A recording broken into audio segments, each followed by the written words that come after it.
সূত্র বলছে দুর্নীতি ও অর্থ পাচার বিষয়ে এরই মধ্যে একটি তালিকা করেছে বাইডেন প্রশাসন। তীব্র আতঙ্ক ছড়িয়ে পড়ছে সরকারের মধ্যে, পড়ছে না আসলে পড়েছে, এবং এই আতঙ্কের প্রধান কারণ আমি বিশ্বাস করি। আসসালামু আলাইকুম সুপ্রিয় দর্শক বন্ধুরা, অবশেষে একই চমক দিল আমেরিকা। দর্শক বন্ধুরা, এবার আমেরিকার চাপে বেহাল পরিস্থিতির মধ্যে পড়ে গিয়েছে আওয়ামী লীগ সরকার। দর্শক বন্ধুরা, এবার আমেরিকার প্রেসিডেন্ট বাইডেনের যে বার্তায় এবার আওয়ামী লীগের নেতা এবং আওয়ামী লীগের ব্যবসায়ীদের মধ্যে ব্যাপক আতঙ্কে পড়ে গিয়েছে। তো দর্শক বন্ধুরা, এবার সেই সকল বিষয়গুলোকে কেন্দ্র করে এবার সারা দেশে ব্যাপক আলোচনার জন্ম দিয়েছে। তাহলে কি সব কিছু ভেঙে পড়ে গিয়েছে আওয়ামী লীগের? তো দর্শক বন্ধুরা, সেই সকল বিষয়গুলোকে কেন্দ্র করে আপনাদের মাঝে অত্যন্ত চমৎকার কিছু প্রতিবেদন তুলে ধরেছি। আপনারা সেই প্রতিবেদনটি দেখলে অবশ্যই বুঝতে পারবেন কীভাবে শেষ পর্যন্ত এবার আমেরিকা যেভাবে চেপে ধরেছে আওয়ামী লীগ সরকারের উপর। তো দর্শক বন্ধুরা, এবং সেই সাথে সেই সকল বিষয়গুলোকে কেন্দ্র করে অত্যন্ত চমৎকার কিছু আলোচনা করেছেন জাহেদ স্যার, এবং জাহেদ স্যার অত্যন্ত চমৎকার কিছু বিশ্লেষণ করেছেন এবং তিনি দেখিয়ে দিয়েছেন কীভাবে শেষ পর্যন্ত ব্যবসায়ীদের মধ্যে তীব্র আতঙ্ক দেখা দিয়েছে। তো দর্শক বন্ধুরা, চলুন আমরা সেই সকল বিষয়গুলো পরিপূর্ণ জেনে নেই। বাংলাদেশের নির্বাচন অবাধ ও সুষ্ঠু করতে যুক্তরাষ্ট্রের তাগিদ নতুন কিছু নয়। আগামী জাতীয় সংসদ নির্বাচন ঘিরে বাইডেন প্রশাসন আগের চেয়ে বেশি সক্রিয়। এবার অনেক আগ থেকেই সরকারকে একের পর এক চাপ দিয়ে যাচ্ছে। র্যাবের উপর নিষেধাজ্ঞা, নতুন ভিসা নীতি সহ প্রকাশ্যে নেপথ্যে নানা তৎপরতার পাশাপাশি এখন দুর্নীতি ও অর্থ পাচার ইস্যুতে তৎপর হয়েছে প্রভাবশালী দেশটি। ঢাকা ও ওয়াশিংটনের সূত্রগুলো এই তথ্য জানিয়েছে।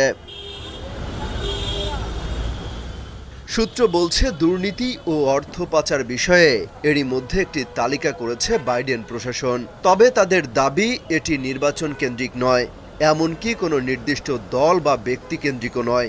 এই তালিকায় দুর্নীতিতে জড়িত বাংলাদেশি সব রাজনৈতিক দলের সদস্য, আমলা, ব্যবসায়ী ও প্রশাসনের ব্যক্তিরা রয়েছেন। যুক্তরাষ্ট্র আপাতত সেটি নিয়ে কোনো ধরনের ঘোষণা দেবে না। তালিকাভুক্ত ব্যক্তিরা যুক্তরাষ্ট্রের ভিসা নিতে গেলেই বিষয়টি অনুধাবন করবেন। বিশেষজ্ঞরা বলছেন দুর্নীতি, আর্থিক অনিয়ম ও অর্থ পাচার বরাবরই বাংলাদেশের উন্নয়ন ও সুশাসনের ক্ষেত্রে অন্যতম চ্যালেঞ্জ হয়ে আছে। গ্লোবাল ফিনান্সিয়াল ইন্টিগ্রিটি বা GFI এর তথ্য অনুসারে প্রতি বছর বাংলাদেশ থেকে গড়ে ৯১,০০০ কোটি টাকা বিদেশে পাচার হয়। যুক্তরাষ্ট্র সাম্প্রতিক সময়ে অর্থ পাচার রোধের বিষয়টি বৈশ্বিক ফোকাসে আনার চেষ্টা করছে। এ নিয়ে সাবেক রাষ্ট্রদূত এম হুমায়ুন কবির কালবেলাকে বলেন, দুর্নীতি ও অর্থ পাচার নিয়ে যুক্তরাষ্ট্রের উদ্বেগ আগেও ছিল, বাইডেন প্রশাসনের সময় এটি বাড়তি গুরুত্ব পাচ্ছে। তারা G7 ও G20 এর মতো ফোরামগুলোতেও এ বিষয়ে সোচ্চার। তাই বাংলাদেশে এই ব্যাপারে তাদের ফোকাসকে শুধু নির্বাচনের দৃষ্টিকোণ থেকে দেখা যাবে না, এর সঙ্গে উন্নয়ন ও সুশাসন জড়িত। তার ধারণা, দুর্নীতি নিয়ে সরকার ও সংশ্লিষ্টরা ব্যবস্থা নিলে সেখানে কোনো ধরনের চাপের প্রশ্ন আসবে না। যদি ব্যবস্থা না নেওয়া হয় সেক্ষেত্রে যুক্তরাষ্ট্র হয়তো অ্যাকশনে যাবে। সংশ্লিষ্ট সূত্রগুলো জানায়, নির্বাচনকে কেন্দ্র করে নতুন ভিসা নীতি সহ মার্কিন কড়া বার্তার পর গেল কয়েক মাসে যুক্তরাষ্ট্রে বসবাসরত অনেক বাংলাদেশি দেশটি থেকে অর্থ সরিয়ে নিয়েছে। এদিকে সুইস ব্যাংক থেকেও বিপুল অঙ্কের অর্থ সরিয়ে ফেলা হয়েছে। বাইডেন প্রশাসনের নজরে এসেছে এই অর্থের কিছুটা বাংলাদেশে এলেও বেশিরভাগই মধ্যপ্রাচ্য, সিঙ্গাপুর ও মালয়েশিয়ায় চলে যাচ্ছে।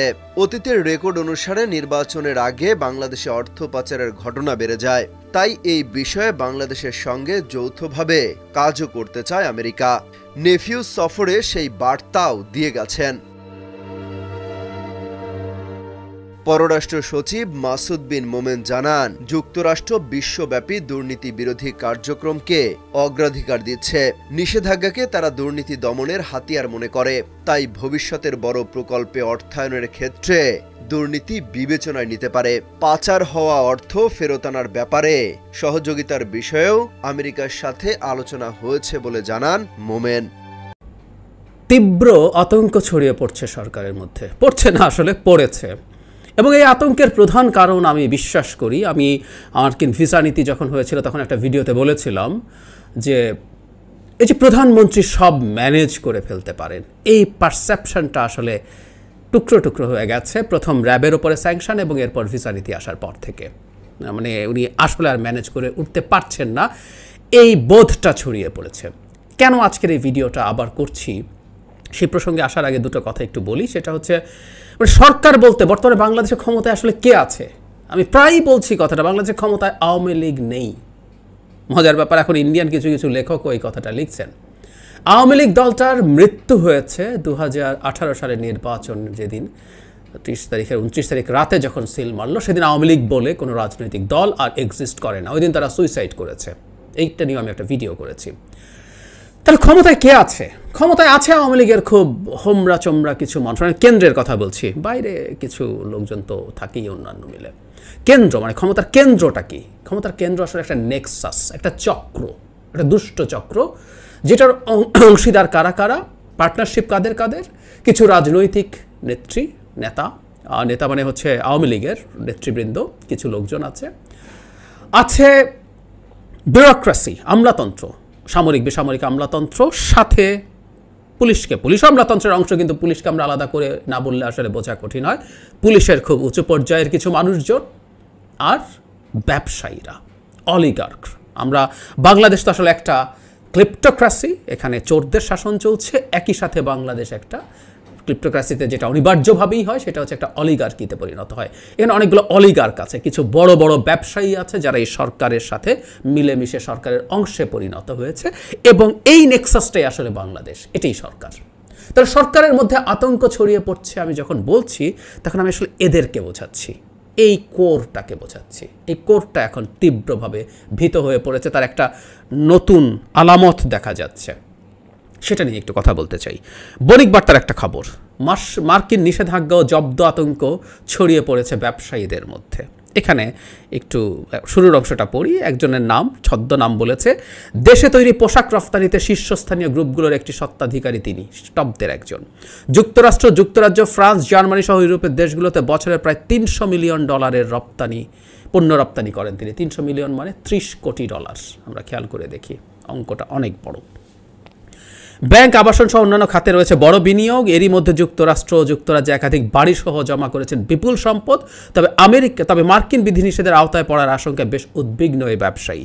এক সপ্তাহ ধরে বিভিন্ন মাধ্যমে জানার চেষ্টা করছেন মার্কিন ভিসা নীতি কিংবা বিধিনিষেধে আওতাধীন ব্যক্তির মধ্যে তার নাম আছে কিনা। উনি বণিক বার্তার সাথে কথা বলেছেন। মার্কিন সরকার বাংলাদেশের বড় ব্যবসায়ীদের ক্ষেত্রে কী ধরনের পদক্ষেপ নিচ্ছে কিছুই বুঝতে পারছি না। বড় ব্যবসায়ীদের অনেকে আমাকে ফোন দিয়ে এই বিষয়ে জানতে চাচ্ছেন, আবার কেউ আতঙ্কজনক সংবাদও দিচ্ছেন। বুঝতে পারছি না শেষ পর্যন্ত কি হয়। মার্কিন নিষেধাজ্ঞা নিয়ে রাশিয়া কিংবা ইরানের ব্যবসায়ীরা হয়তো চলতে পারছেন, কিন্তু বাংলাদেশের ব্যবসায়ীদের কর্মকাণ্ড চালানো সম্ভব নয়। কেননা আমাদের রপ্তানি পণ্যের প্রধান বাজার যুক্তরাষ্ট্র, ইউরোপ। আমি গতদিন রিচার্ড নেফিওর ভিডিওতে একটা কথা বলেছি, তার আর্ট অফ স্যাংশনস বইতে তিনি খুব উল্লেখযোগ্য একটা কথা বলেছেন, যে স্যাংশনের ইম্পর্টেন্সকে আপনি শুধুমাত্র এটা ইকোনমিক ইম্প্যাক্ট দিয়ে দেখলে ভুল হবে, রাদার এটা একটা সাইকোলজিক্যাল ইম্প্যাক্ট আছে। ইনফ্যাক্ট এখানে আমরা ঠিক সেটা দেখছি। মানে একটা বজ্রপাত পড়বে বা কয়েকটা বজ্রপাত পড়বে, সবাই মাঠে আছেন, বজ্রপাতটা কার মাথায় পড়বে আপনি কনফিউজ, যে কারো মাথায় পড়ার প্রবাবিলিটি আছে। এই যে আতঙ্কের জায়গা, এই আতঙ্কটা অসাধারণভাবে এখানে কাজ করছে, যে কারো উপরে পড়তে পারে। উনি বলছেন শুধু ব্যবসা নয়, ওখানেই উল্লেখ আছে এই ভদ্রলোক বিভিন্ন দেশে, আমেরিকা সহ বিভিন্ন দেশে, এবং আমরা জানি আমেরিকার এই ধরনের স্টেপের পর আরও অনেকগুলো দেশ এটাকে ফলো করে। সুতরাং তাদের ওই সম্পদ রক্ষা, শুধু সম্পদ রক্ষাও না, মানে আপনি টাকা পয়সা 2 নম্বরই করে কামাচ্ছেন কেন আসলে, কেন? মানে আমি ফান করে বলি মাঝে মাঝে, আমরা এখন পুতিনের সমর্থক হয়েছি অনেকে। পুতিনের অলিগার্করাও গিয়ে ইউরোপে থাকে, আমরা দেখেছি না, যুদ্ধের পর তাদের সম্পদ বাজেয়াপ্ত করা হয়েছে। তো আপনি তো টাকা কামাচ্ছেন চায়না রাশিয়ায় গিয়ে থাকার জন্য না, আপনি যাবেন ইউরোপ আমেরিকায়। আপনার টাকা তো আপনি করছেন আপনার সন্তানের জন্য। আপনি জানেন এই দেশটাকে আপনারা নিজ হাতে ধরে নরক বানিয়েছেন, সো এই নরকে আপনার সন্তান থাকবে না, এমনকি আপনার সম্পদও থাকবে না, ওরা কোনোদিন ফিরবেও না, ওদের জন্য আপনি স্বর্গ। এবং আপনিও মনে করেন ইউরোপ আমেরিকাই হচ্ছে বাসের জন্য, ওই লিবারেল গণতান্ত্রিক পৃথিবীটাই হচ্ছে শ্রেষ্ঠ জায়গা। আপনার লোকজন, আপনার সন্তানরা ওখানে বড় হয়, ওখানে পড়ে, ওখানে থাকে, আপনিও মাঝে মাঝে ইনফ্যাক্ট এখানে থাকেন, কারণ আপনার ব্যবসা, সেখান থেকে টাকাগুলো করে পাঠাবেন, এবং একদিন আপনিও আর থাকবেন না, সব বেচে টেচে দিয়ে এবং ব্যাংক থেকে বেশ কিছু টাকা লুটটুট করে আপনি চলে যাবেন। আপনার মধ্যেও এটা আছে, এবং এই দেশকে যে নরক বানিয়েছেন আপনারা জানেন আসলে। সুতরাং এটি শুধুমাত্র ব্যবসা বন্ধ হওয়ান, আপনার ভবিষ্যৎ পরিকল্পনা ধ্বংস হয়ে যায়। এবং আমেরিকার স্যাংশন, সাথে ভিসা নীতি, সম্পদ জব্দ সব যদি যোগ হয়, খবর আছে আসলে। সো সেই আতঙ্ক তাদেরকে পেয়ে বসছে, যেটা নেফিউ সাইকোলজিক্যাল ইম্প্যাক্টের কথা বলছেন। এর মধ্যে একটা জায়গায় এরকম বলছে রিপোর্টটাতে, মনোভাব যাচাই করতে বণিক বার্তার পক্ষ থেকে বিভিন্ন খাতের প্রায় 1 ডজন ব্যবসায়ীর সঙ্গে যোগাযোগ করা হয়েছিল। অসাধু ব্যবসায়ীদের মধ্যে যে মার্কিন নিষেধাজ্ঞা সম্পদযোগদের আতঙ্ক ছড়িয়েছে সে বিষয়ে তাদের প্রায় সবাই নিশ্চিত। তারা বলছেন, বিদেশে বড় এক ব্যবসায়ী সম্পদ গড়ে সম্প্রতি সংবাদ প্রকাশ হয়েছে। ওই ঘটনায় আগে থেকেই বড় কয়েকজন ব্যবসায়ী দুই একটি দেশে ঢুকতে না পারারও গুঞ্জন ছড়িয়েছিল। তা খুব একটা আমলে না নিলেও পররাষ্ট্র দপ্তরের বৈশ্বিক দুর্নীতি দমন সমন্বয়ক রিচার্ড নেফিউর বাংলাদেশ সফরের সময় দেয়া নিষেধাজ্ঞা ও সম্পদ জব্দের ইঙ্গিতের পর ব্যবসায়ীদের মধ্যে আতঙ্ক বেড়েছে সবচেয়ে বেশি। ক্লিয়ার? অসৎ ব্যবসায়ী বাংলাদেশে, মানে সৎ ব্যবসায়ী, মানে বাংলাদেশের সৎ ব্যবসায়ী আসলে কাউকে রাখা হয় না। এই দেশে আপনি সৎ ব্যবসায়ী হয়ে থাকতে পারবেন না, নো ওয়ে। ইনফ্যাক্ট আপনি এমন একটা জায়গায় প্রতিযোগিতায় নামবেন যেখানে পদে পদে 2 নম্বরই, আপনি 2 নম্বরের সাথে টিকে থাকবেন না। আপনি সৎ ব্যবসা করবেন না। আপনি একটা ব্যবসা করে কত % প্রফিট করবেন? মানে 20, 25, 30 কথার কথা, এত % প্রফিটও যদি হয় এটা অকল্পনীয় প্রফিট, কিন্তু লাভ কি? এই দেশে আপনি দেখবেন এখানে আরেকজন টাউট ব্যবসায়ী।